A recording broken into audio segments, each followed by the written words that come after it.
What? In the opening scene, we are introduced to a police officer walking into a cafe. The cop was patrolling as usual and stopped to have a warm coffee because it was raining outside. The server and other customers treat him with animosity as he enters the diner to grab a coffee.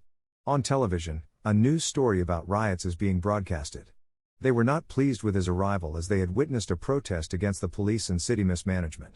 Even the old server, Pops, refuses to take his money, claiming that he is not allowed there that day anymore. In the next scene, the police officer drives away from the previous location.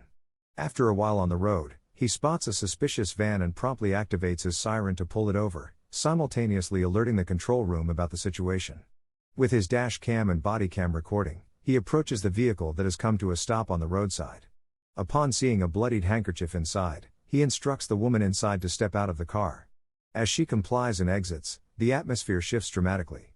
We hear the officer's voice raised in alarm, followed by the unsettling sound of him crawling back down with a bloodied face, his expression filled with fear.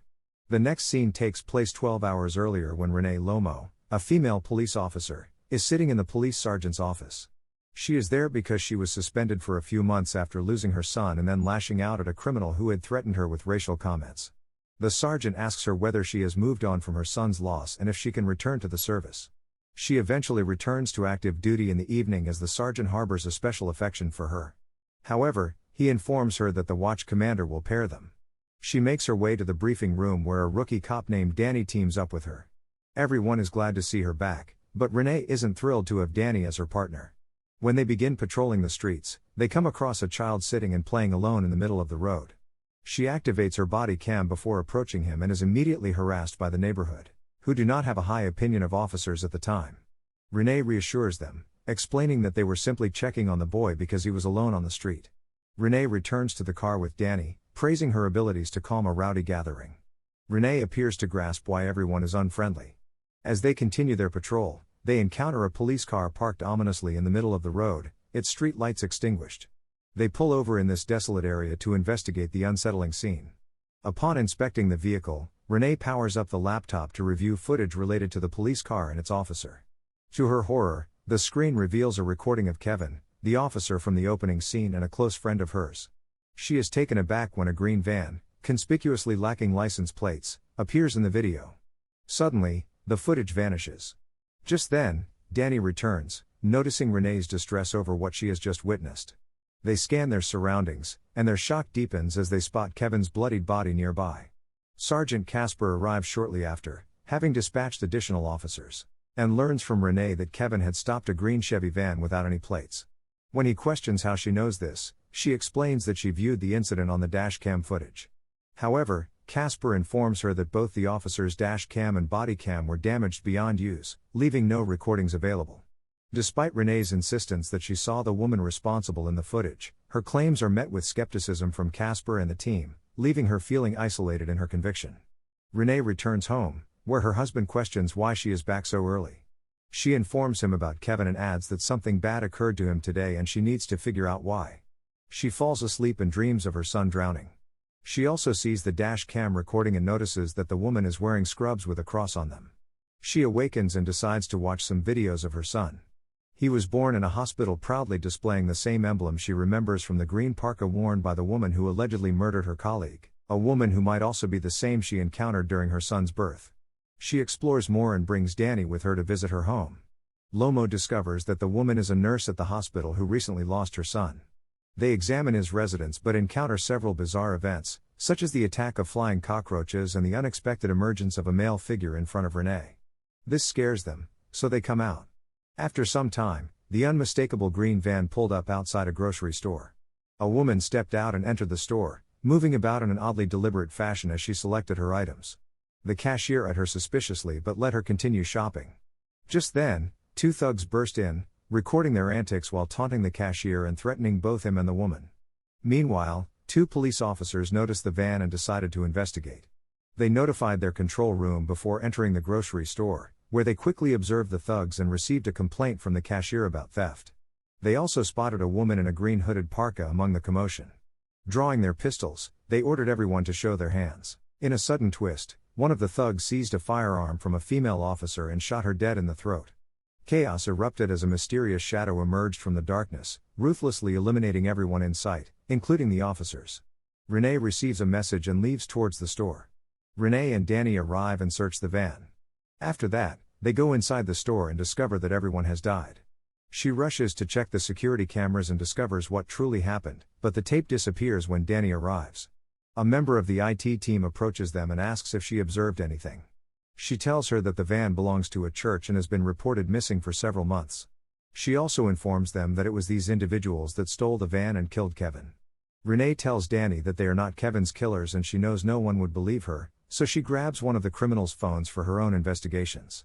Danny strongly opposes her decision to conceal evidence, but she remains indifferent to his concerns. Driven by a desperate need to comprehend the situation, she is undeterred. He points out that her fixation stems from her experience as a grieving mother longing to connect with other women who have faced similar losses. He pleads with her to let go of this obsession and allow the deceased to rest in peace. However, she brushes off his words and walks away, resolute in her pursuit. The next day, she visits the mortuary to view the deceased. The mortician tells her that he received scalps in a variety of conditions, but he's never seen anything come in looking like this. She asks him to give her some time alone with the dead bodies. She employs the fingerprint of one of the deceased to unlock the phone, driven by a desperate need to uncover any evidence of what transpired. As she navigates through the device, she stumbles upon a video, but its contents remain elusive and perplexing to her. When she plays it on the television, she catches only a fleeting glimpse of a shadow, a moment that vanishes almost instantly, leaving her both bewildered and intrigued. She undertakes further research on the nurse and resolves to visit her the following day. She arrives at the office and engages in a discussion about the nurse with a colleague, Officer Penda. She inquires about one of his prior cases, to which he responds by detailing the situation involving DeMarco Brands, the son of nurse Tanisha Brands. He asserts that the case lacks substantive evidence and that he received no pertinent information. At home, she experiences difficulty sleeping, prompting her spouse to suggest that she needs to address the underlying issue. The following day, Renee visits the office to obtain the address of the church owned by the van's owner and proceeds there.